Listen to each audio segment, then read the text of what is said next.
Hello, hello, hello. Welcome back. This is Mr. Math. This video is going to be a field practice on the London opening and the King's Indian defense. This is entirely unscripted, so unlike previous videos, there's no particularly preset things that are going to happen. I'm just going to simply play two games it's going to be two rapid games where I'm going to be going over my thought process during the games and sort of putting the London system and the King's Indian defense, which we've discussed previously on this channel, and we're going to be putting it into practice and demonstrating some realistic scenarios in which we can use these openings. Now, as you can see, I am playing on chess.com, and as you can probably tell by my rating, I don't play rapid too much. I primarily played over the board, and when I played online, it was mostly for blitz. So my rating's a bit off, but this is perfect because it's quite a bit lower than my usual rating, which means that I can play at a more similar level, I hope, to what your rating as you, the viewer, probably will be, at least compared to my normal opponents, and hopefully the example will be more relevant as a result. So without further ado, let's get started. All right, so for our first game, we'll be playing London, and I forgot to mention this at the start, but we will also be reviewing these games later. So starts with d6. I'm going to play bishop f4. With d6, ooh, knight f6, d6. Very interesting. Um, this could be g6 and a King's Indian. So we're gonna play knight c3. It's not too huge of a deal if we can't end up playing c3. c6 gets played, g6 is the most natural next move. Queen a5, wow, opponent doing something weird. So this is gonna be a bit of a weird one. But as with a lot of things, and there's a g6, okay. As with a lot of things, in the London, if you don't know what to do, just play by the principles, and we're doing that here. And so our opponent does end up revealing g6, which means we're going to be going for the 150 attack line that I've discussed. So queen d2, opponent plays bishop g7. We're going to play f3, and we're expecting our opponent to castle kingside at some point. And there it is. So in the 150 attack, we're going to be going queenside, and we're going to be launching the attack on the kingside. And the first step, as I discussed in the video, is going to be bishop h6. We want to block this pawn, and we want to trade this bishop. So we'll see how our opponent reacts. Our next moves are going to just be h4, g4, h5. And we can also castle queenside if need be. E5 is interesting. It's going to attack our pawn. Have a couple options for it here. I think we want to take. They don't want this tension. Could also play knight e2, and that would allow us to take on d4. So a lot of options here. d5 doesn't look too good. After takes, knight d5, I think we're just losing a pawn. And I don't make a castle. It's between taking and I think playing knight d2, but also take on g7. That's also an option. Opponent would have to respond to that, but I'm not sure we get any real advantage out of that. I think we'd rather keep this. So with all that considered, knight e2 I think is the best move. Uh, and it's not like we're wasting a move here. So in the 150 attack video, I did mention you don't really want to develop these pieces if you don't have to, because they're perfectly fine just sitting here. You're just launching pawns this way, and you're never castling kingside. But developing pieces is never terrible. So we are going to get the pieces developed here. And we'll see what happens. Maybe 6 would now be a fork, but our opponent doesn't go for it. Bishop e6 instead. Can always play knight b3 if queen b6 gets played to defend both. Do we want to exchange knight for bishop here? I don't think there's a real reason to. Our knights move 3 times to take a piece that moves once if we do that. So I don't think we need to do that. We'll just play h4, h5. Yeah, or h4, g4, h5 here. We're just going to look to create that attack against that King's Indian king.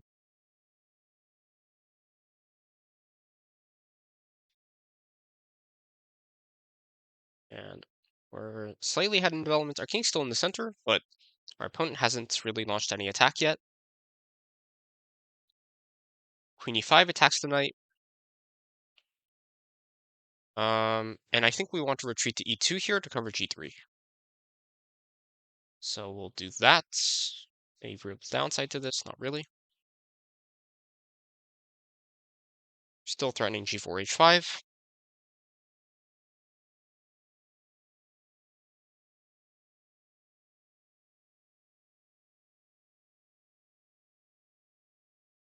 Still looking to castle queenside.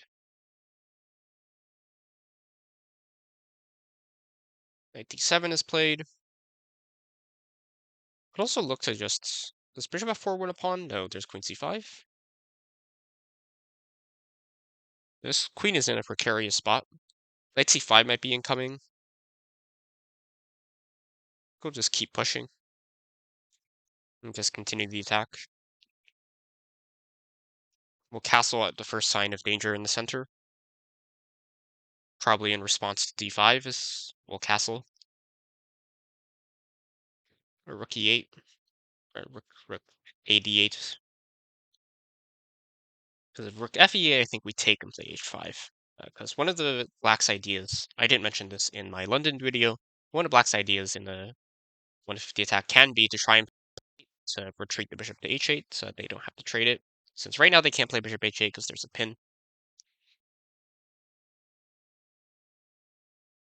But they certainly will be able to if they break the pin.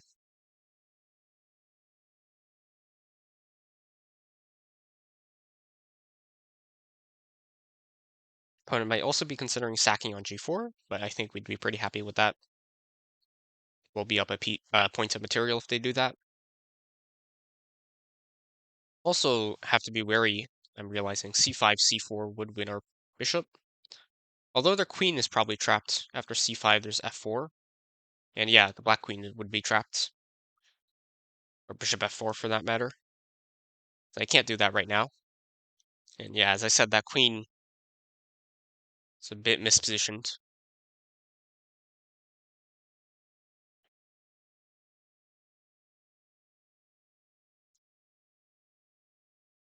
Taking their time. Maybe thinking through knight g4, maybe thinking through... They have a lot of options. And yeah, they sack on g4.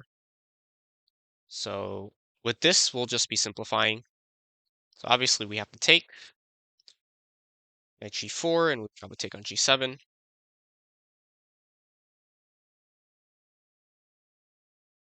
There's still no queen g3. Our knight is covering it. And what's interesting is we can still continue the attack. There's, of course, rook g1. If we castle, there will be a fork on f2, because our rook will be on d1.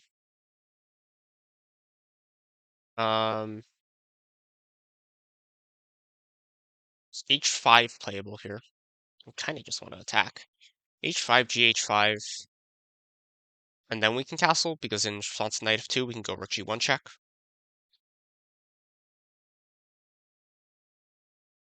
That looks interesting. Rook g1 just looks too safe. Queen h2, we'd win the knight. Yeah, rook g1 looks very solid. h5. How do we get past h5 is the question. Maybe we don't need to. We are up material after all.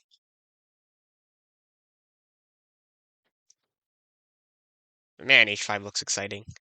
Play it for the exciting reason of let's continue the attack and see what happens. The idea is after gh5, we castle and we avoid the fork with an intermezzo rook to g1 check.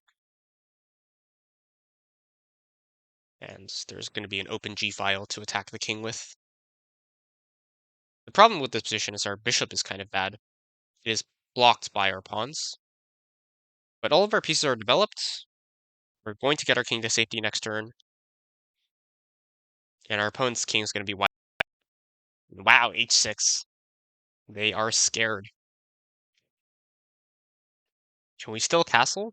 Knight f2. Pawn takes g6. We're threatening h6. Knight takes h1. Rook takes h1. F takes g6. Queen takes h6.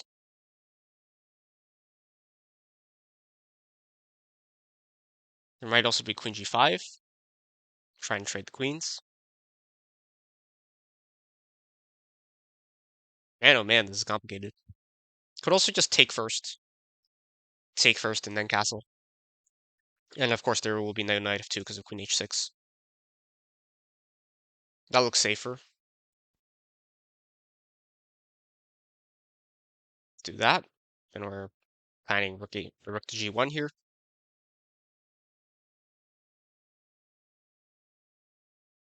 So queen g5 is queen trade that I think we like because we are up a piece. There's h5 instead. We're still looking at rook g1 because takes queen h6. Do we have anything there? King f7 is forced. Bishop c4 check. Now there's no threat of queen g5. For bishop c4 check, the king has to move. And then we win the g6 pawn. That looks very dangerous for our opponent. So I still like rook g1 here.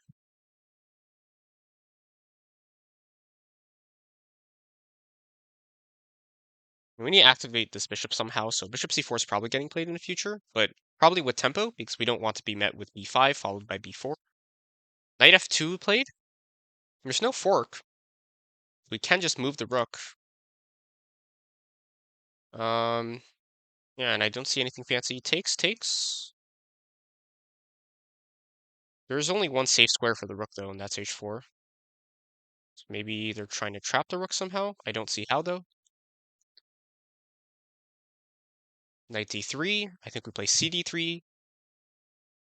Capturing with pawns toward the center typically is good. Here it supports our e4 pawn. Our opponent just traded a knight that moved a lot for a bishop that moved a little. So you see this happening a lot in lower level games where people don't take into account the tempo difference. That knight was a lot better than my bishop was. So queen takes or c takes both look okay. I think I like c takes better. Just re-support the center. We're still up a piece for 2 pawns. Maybe play d4 next turn. Continue to look to apply pressure on the king side. Now there's knight f4 coming. Threat on g6. Threat on h5 because there's a pin. Now rook on h4 defends f4, which enables all this. We've got a lot of attacks here. Rook f6 is played. That doesn't address knight f4. It addresses g6, but it doesn't address h5. Could also just play d4, but that allows our opponent to reposition their queen for free. Although if they play queen e7, I think we can win a pawn with rook h5. If they go queen a5, oops, if they go queen a5, is there e5? Cutting off the queen?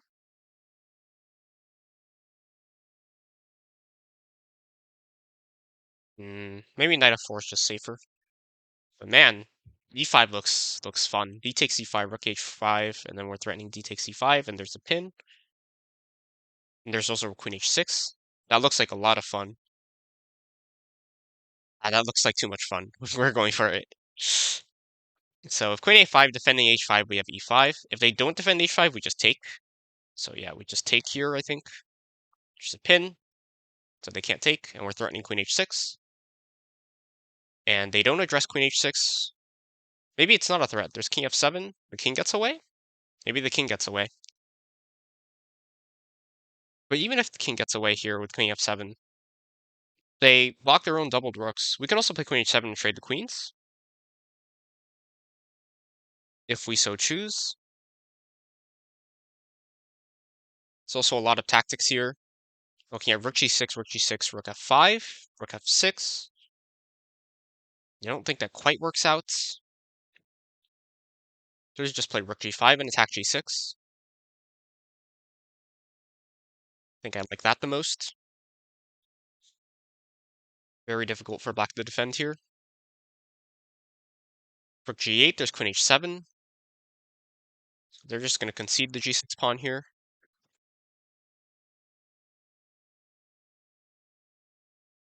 Okay, and we just have to address the counterplay here. Of course, we don't want to take and let them invade. And yeah, so that's going to clear them of our position here. And now we've taken the pawns on the king side, so now we're just purely up a piece. And yeah, the attack worked out great. Opponent tried a desperation measure. It didn't quite work. Let's double up our pieces.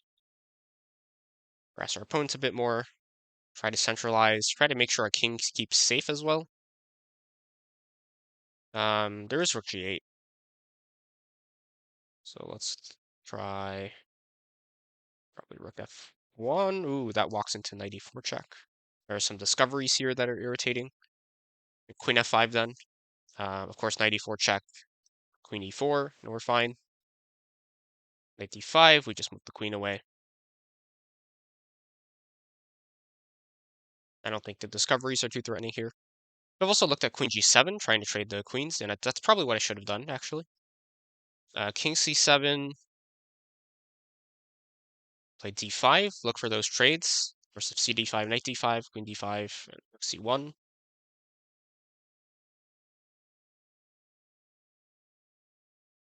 They play a6 instead. Doing nothing is probably correct. Let's try to offer a trade of queens. And as a general rule, when you are ahead in material, of course, it's better to trade. We are a bit low on time as well, so it'd be nice to simplify things.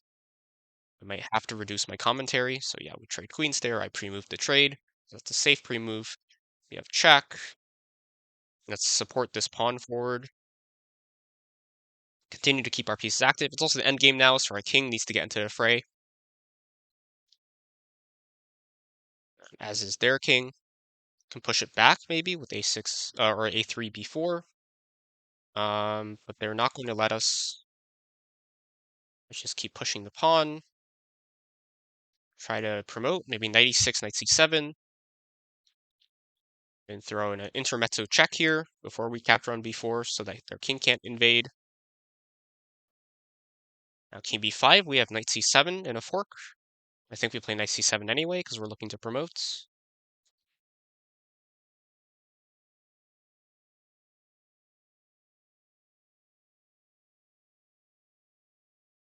And yeah, we'll get to here. At f6, we'll promote. And they'll trade their knight for our queen, sure, but we'll win the knight, and we'll just be up a rook.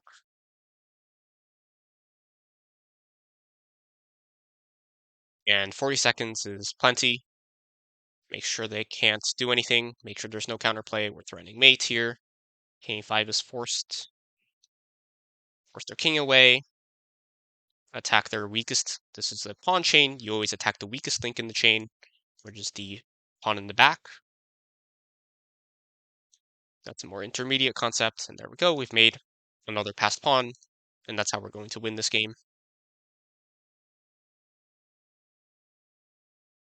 Just escort that pawn. This is not stalemate because they still have pawns to move. So we have checkmate. All right. So we'll be seeing that pop up of the mistakes and the blunders. And I'm sure we'll go over them. But yeah, to recap, opponent played d6. d6 along with g6 are indicators of the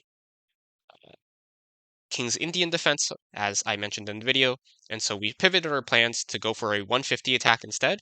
Our opponent made some confusing move orders. Queen a5 feels a little weird, but it did bait us into playing bishop d3. When I should have probably just played queen d2 instead, honestly. Oops.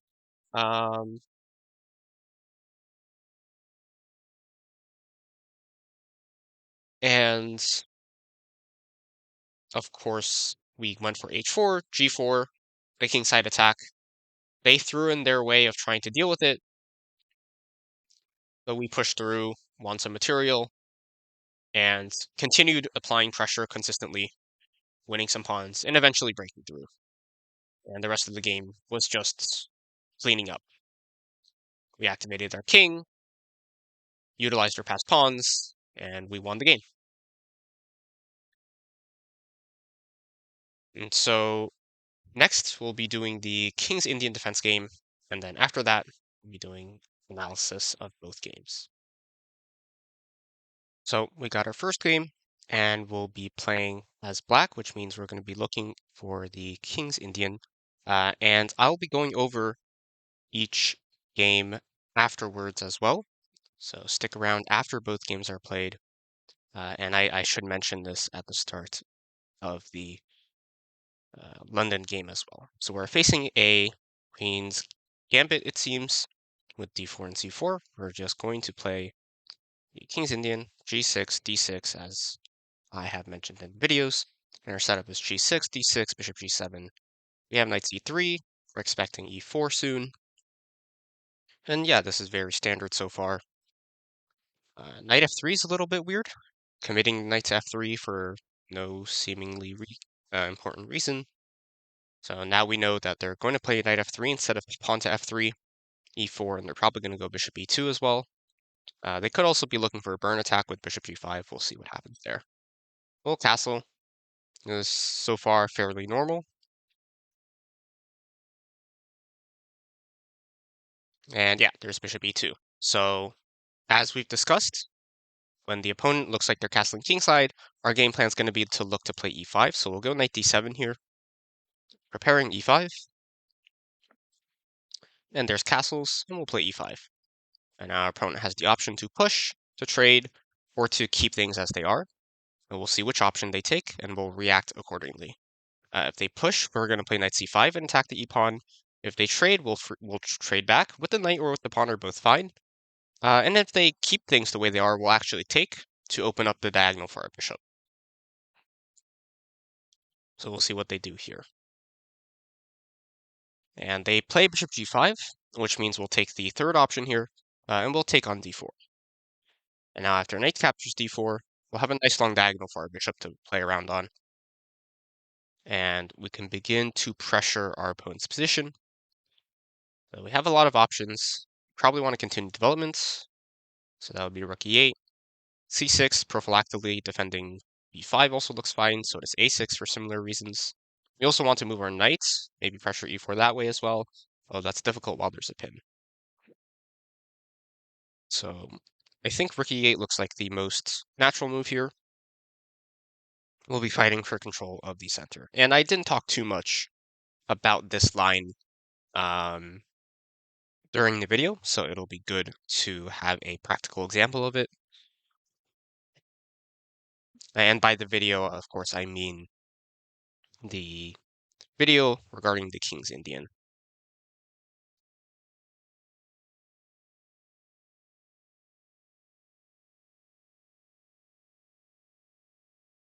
Our opponent's taking their time here. Should think about our other plans while they're doing so. So maybe a6, maybe b5, although probably not likely. So f4 stops us from playing knight e5. We need to be wary of both f5 and e5 here. But I think we have e5 very well covered. F5 is a bit of an issue, but if they play f5, I think we'll play knight e5. And we'll be pretty happy to regain control of the square. We can also play knight c5 and look to pressure e4. h6 is also an option. It forces bishop h4, although that doesn't really accomplish too much for us. We also play queen e7. A lot of interest here. Queen e7 probably runs too much into knight d5. Although we do have queen takes c4 afterward, a little complicated. There's perhaps bishop f3. I'm not sure how I feel about that position. Could also just play c6 still. It does make our d-pawn a little weak, but without a good square to hop to for the d knight, since it can't go to b5 after we play c6, I don't think I'm too worried about that. So all those options look decent. c6, knight c5. b6 is probably too optimistic. There's knight c6. We lose our queen.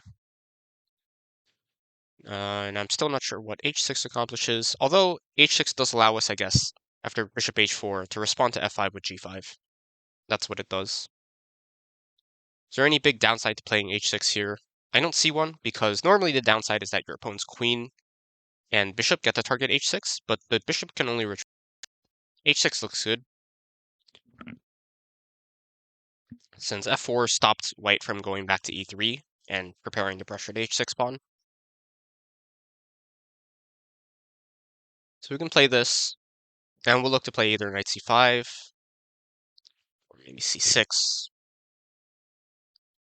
Just looking to pressure our opponent's center here, mainly the e-pawn.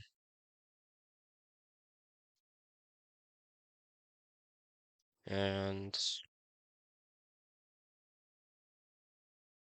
yeah, looks good. Knight c5. We'll attack the pawn. They have to defend it, and we can stop b4 with a5 if we need to. We might also just allow it and reroute the knight to e6. We'll see what happens there. And of course, we also want to develop our bishop at some point. Plans to respond to f5 with g5. Everything's looking pretty good right now. Knight d5 is not really a threat. You can take on e4 and then play c6. So just following opening principles, really. We've got solid control of the center here. Opponent has more pawns in it, but we've got a lot of potential for this bishop, while theirs aren't doing too much.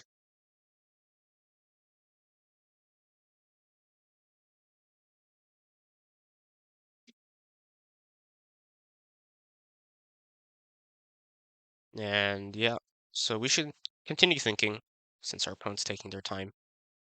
A5 looks very appealing after something like bishop d3 or bishop f3.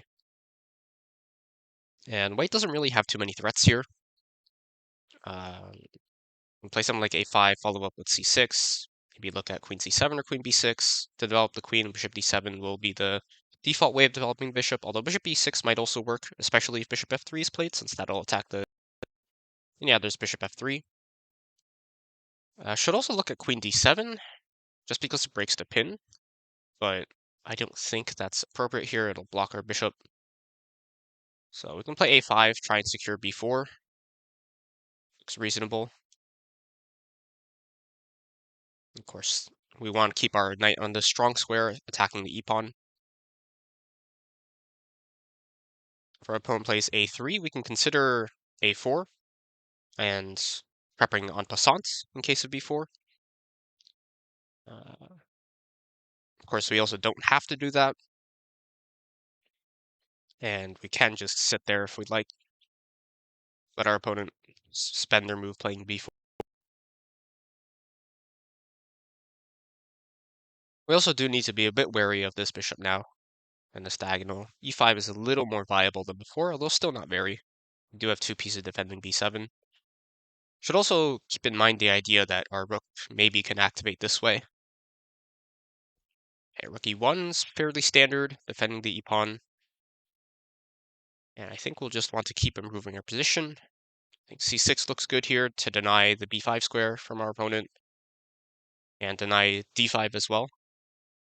It also removes a lot of the shenanigans from the bishop. Do we need to be worried about pawn e5? Potentially, because there is a pin. So e5, d takes e5, 5. And yeah, that is a little threatening. Do we have an out? g5 doesn't work because takes, takes, takes, and we lose our bishop. So we do need to actually address e5 here. Queen d7 would do it by moving the queen out of the pin. Is there a more elegant way? Hmm.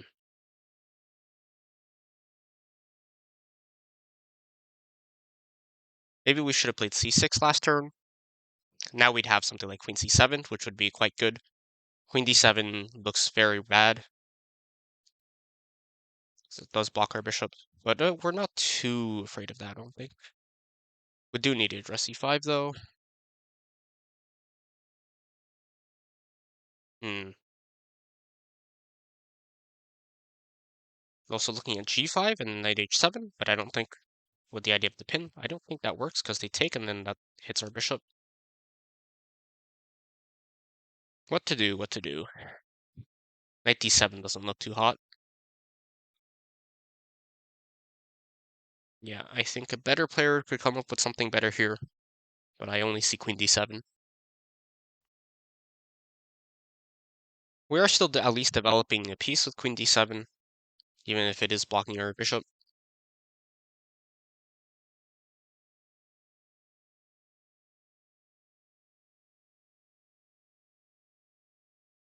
And e5 takes, knight h7, or knight g4 for that matter, and our bishop gets unleashed. And the e5 pawn is potentially a weakness.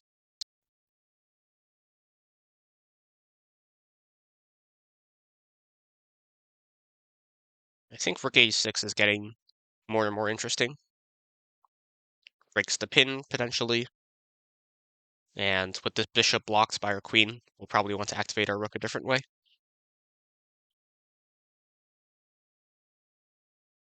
Nothing happens, we might just play c6 as well. Look to slowly play c6, queen c7, fix our position.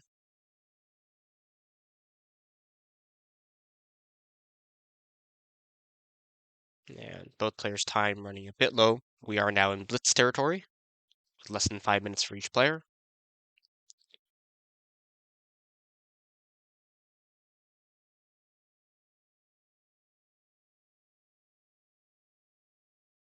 It's probably going to look to develop their last two pieces. So our opponent's been playing very soundly as well.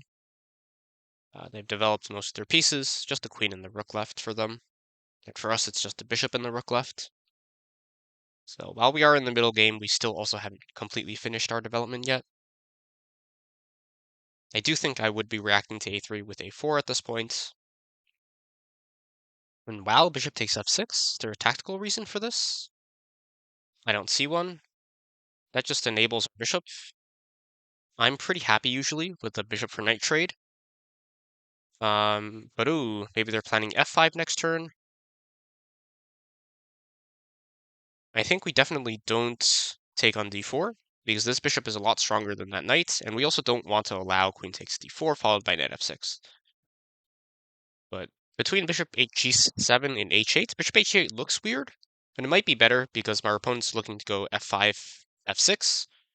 Then we've removed them gaining tempo by playing f6.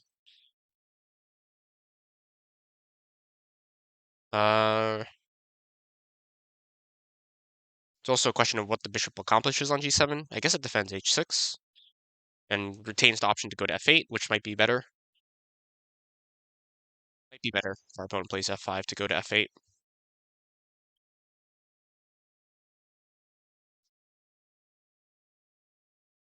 So our opponent's game plan probably is going to be to shut down our bishop. We should probably look at c6, but then there's knight b6 now. Always be wary of the space left behind. The knight b5 provides a little bit of a reprieve that actually removes the defender of the f5 square. c6 is a fork, but I don't think it works because they have a fork back with knight b6. They're also attacking c7. Yeah, c7 here.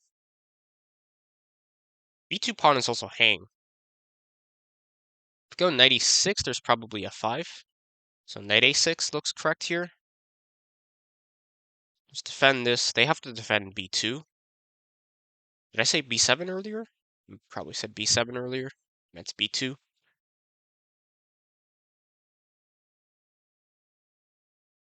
And both players running lower and lower on time.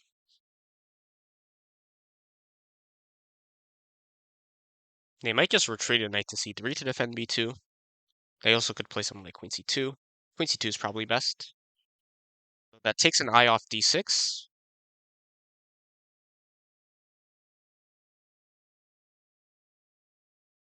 And we can enable our bishop with b6, bishop b7, I think.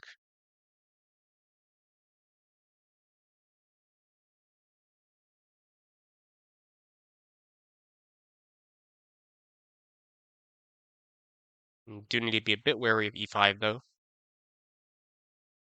Okay, so they do retreat. Knight c3. Um, Still can't play c6 because of knight b6. Our bishop is very powerful here. Maybe play knight b4, attack this knight. But then they probably just take and then gain control of the e-file. Rook b8 and b6 are the moves I'm looking at here. Is there any? I really want to re-enable c6 in some way, and that rook b8 kind of does that. Also takes the rook off the file. Yeah, I think our plans to go c6 next turn. There's no threat of f5 or e5. I think we win a pawn in both scenarios. Firm control of b4, so they can't really advance that way. And we'll be looking to kick our way out of the position. One thing some of my students have talked about in their experiences with the King's Indian is that they feel like they're cramped, and we saw that a bit throughout this game. But usually you can dig your way out quite easily with pawn pushes. Of course, at the right time, you don't want to walk into forks like knight b6.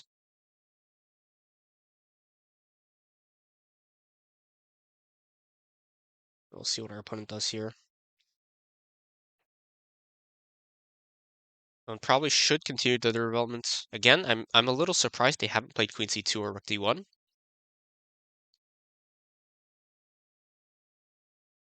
They've simply been fighting without their full force, and now they're below a minute. So pressure's really on for them to find something here. And there's queen c2 finally. I think I like c6 here. If knight b6, we now have queen c7, since there's no fork. And I'd be perfectly fine with them trading this knight that's moved so many times for my bishop that hasn't moved once. That's great.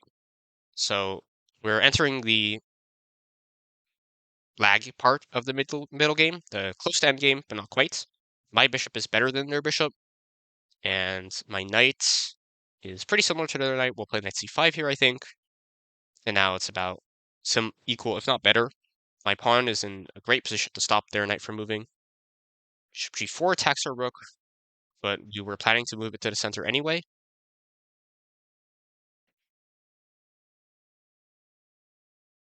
Running very low on time now. They play e5. That feels like a free pawn. We're attacking at 1, 2, 3, 4. Always be, free to count. We're attacking 4 times, it's defended twice, which is good because we need to over-defend it once, since there's also the trade, and one of our pieces will be distracted by that. So I do think we win a pawn here. So always make sure to count. Takes. We could simplify by taking here first. And I think that's the easiest way to go about this. Okay, since they captured the rook, I think I want to take with the queen now. Centralized queen is a lot better than the centralized rook. Yeah, I think I like that. Now we're up a pawn. Bishop d7 is an attempt to trade. Can we punish? Queen e3, king h1, queen e1. I think that would be mate. Let's throw in an in-between move. And yeah, they go king h1. I think that's game over.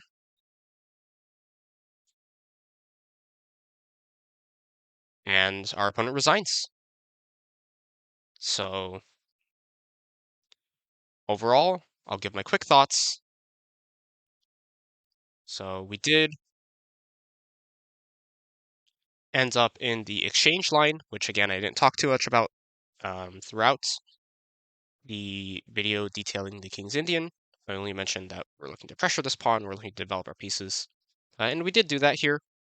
I think I probably made a couple of small inaccuracies along the way, because our opponent shouldn't have been able to get this e5 pressure.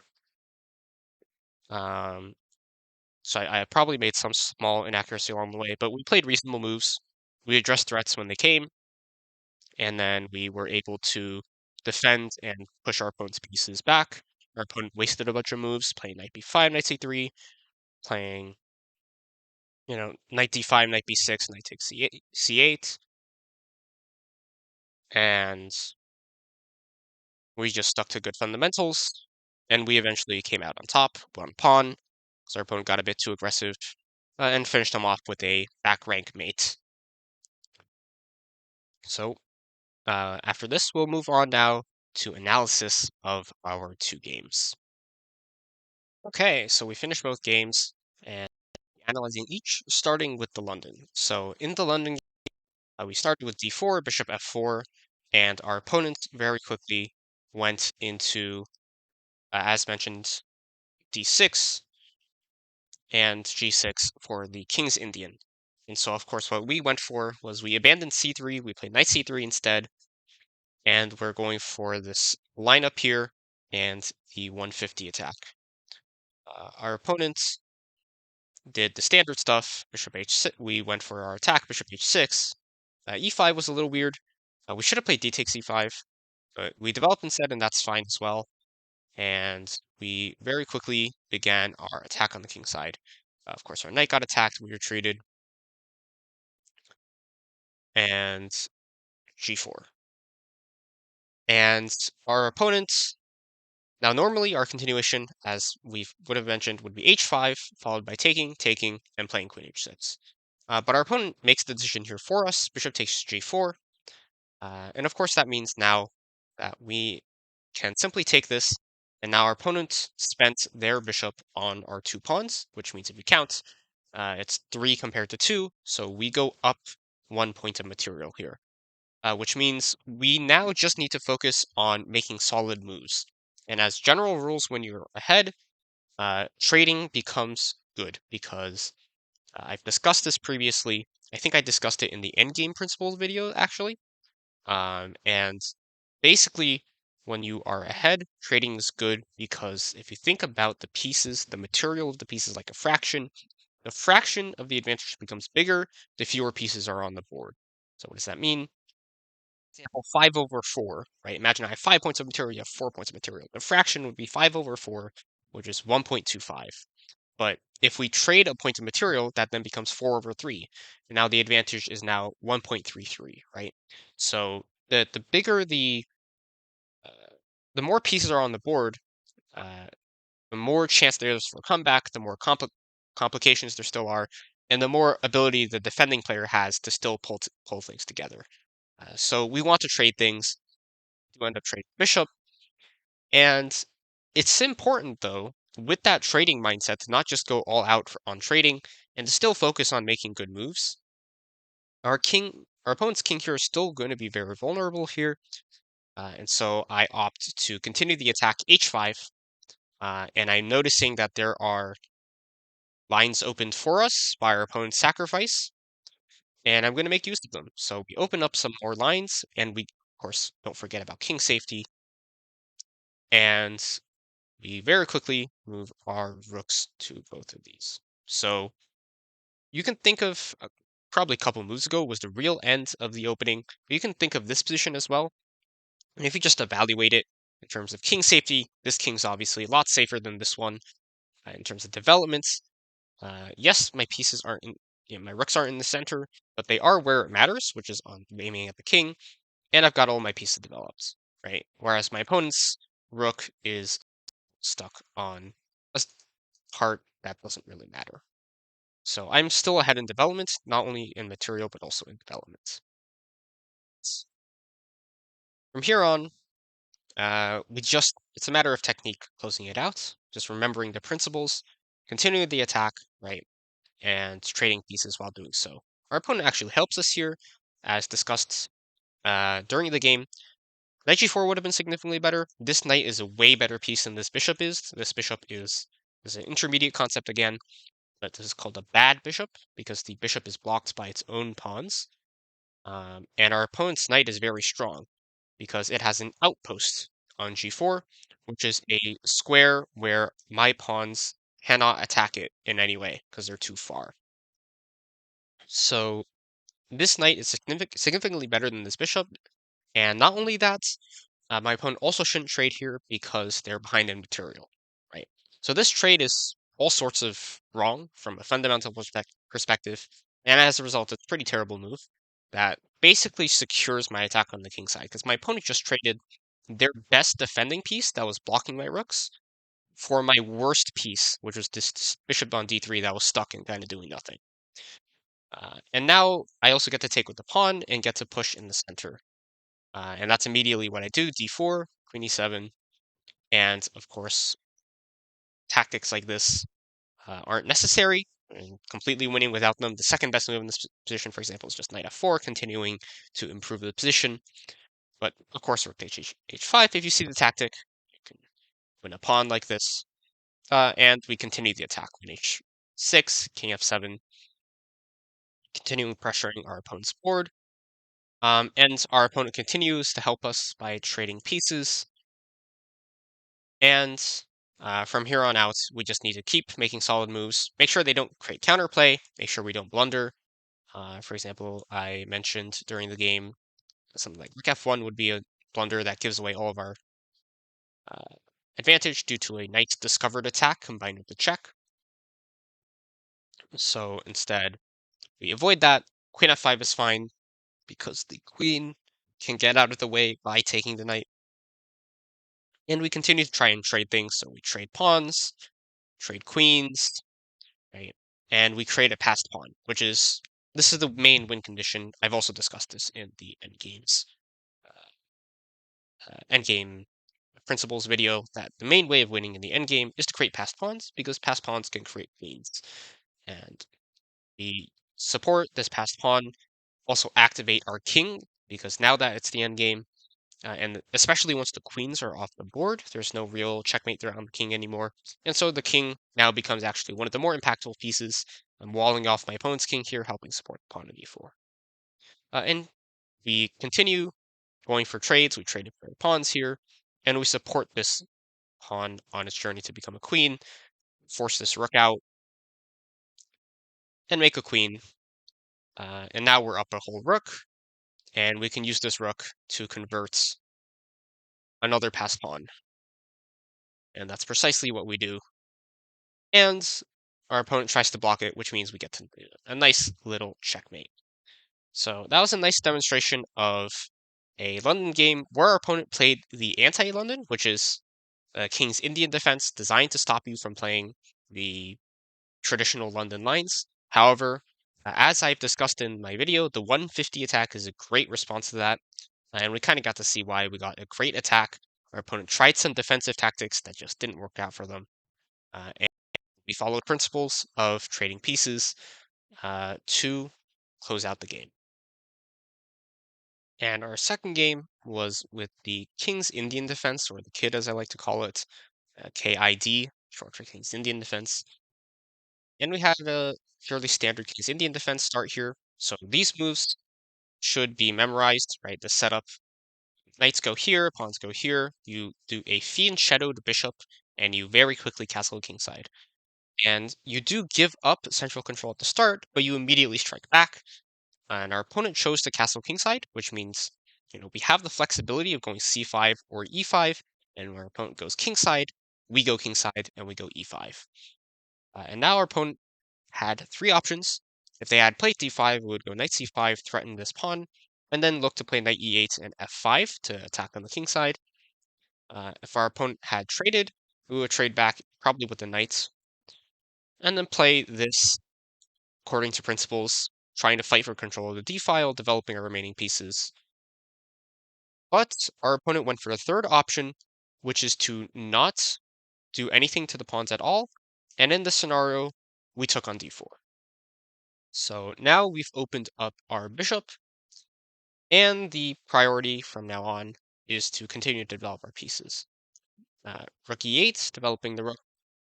And now as I suspected, h6 was a bit of a waste of time, but I played it anyway just because I thought it was going to be okay.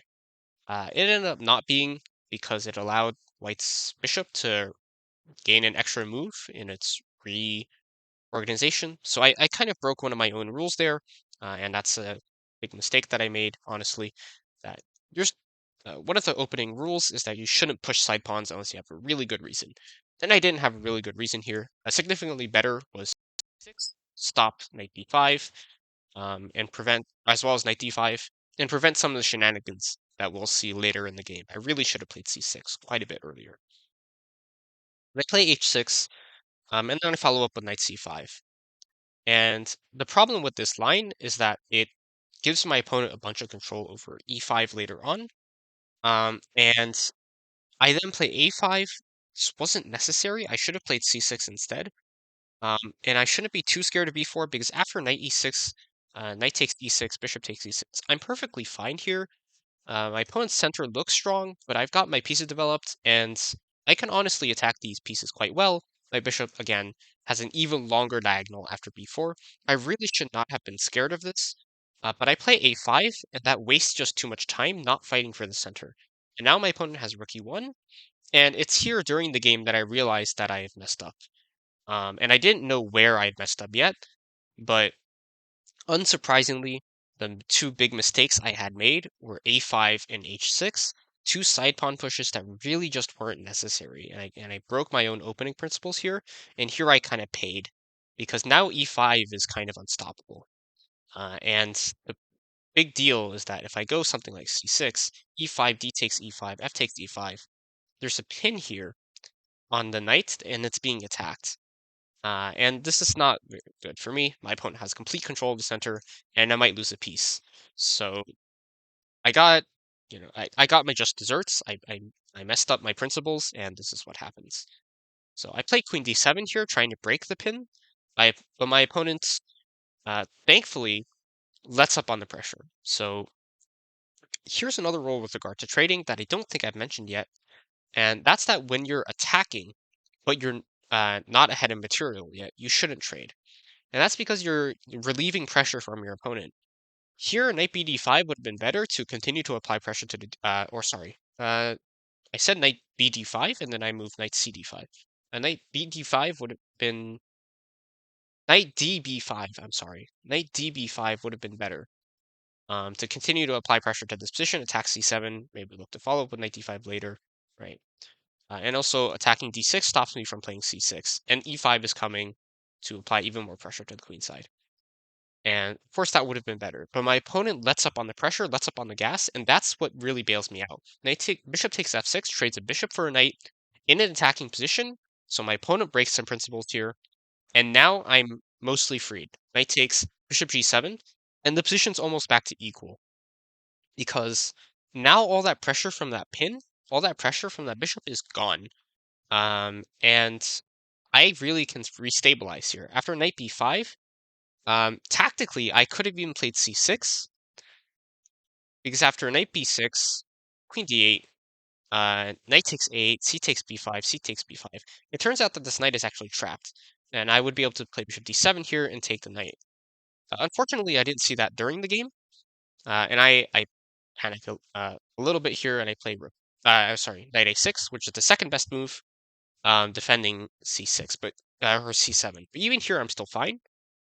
Especially because my opponent, again, continues to break principle and waste time. The e5 was better to continue pressure while defending the b2 pawn. And they play knight c6, and now I get to reconsolidate. I move my rook out of the direction of the pin, I kick my opponent's knight. Here, I missed a fork, by the way, knight bishop d4. But it ended up not mattering because I just play by the principles. My opponent wastes a bunch of time trading their knight for my bishop, and now I'm in the lead because my pieces are better than my opponent's pieces, as I mentioned during the game. And we move our knight back, we move our rook into the center, and our opponent's a bit low on time here, panics a bit and plays e5, which of course, as we mentioned during the game, simply counts that I have 4 pieces attacking, they have 2 pieces defending, and so this is a free pawn. We trade now that we are ahead in material, and then we punish our opponent's mistake. Bishop d7. Knight takes d7 would have also just been winning because, again, it's a trade when we're ahead of material. Actually, it's not even a trade, and I missed this during the game, as well as just now. Just realized, white can't even take this knight because queen e1 is mate. So I could have done that as well.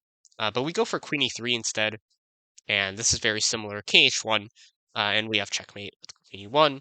Of course, our opponent resigned with rook takes e1, rook takes e1, and it would have been mate. So again, it's a reoccurring theme throughout the videos. The most important things are just about never the individual tactics that make up the play, but rather the principles, right? The principles and strategies behind your moves. I get into a disadvantage here because I play h6 and then I play a5, and both of those moves are wrong from a principled standpoint. And that allows my opponent to threaten a very powerful e5, take control of the center, because I wasted all that time, right? This position would be very different if instead of h6 and a5, I'd played c6 and queen c7, for example, right?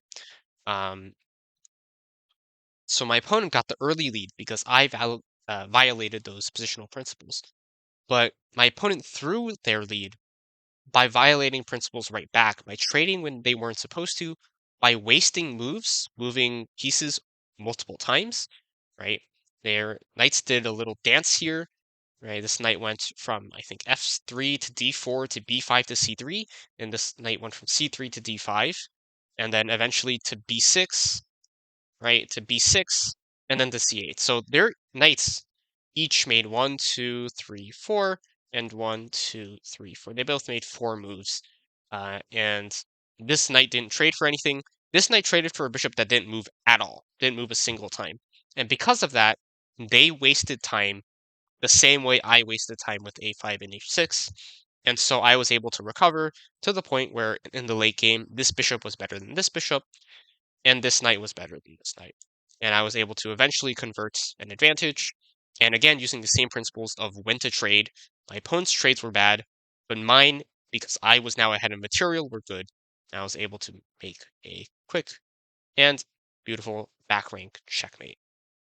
So again, this was a completely unscripted video, a bit of a different style than I usually do, but hopefully this was instructive as a practical, real field example of using the London opening as well as the King's Indian defense. And I hope you guys enjoyed it. If you want to learn about the London and King's Indian and you haven't already watched my previous videos, those two openings, please feel free to check those, as well as look around the channel for other helpful tips and tricks for how to play chess. Again, hope you enjoyed, and I'll see you all next class.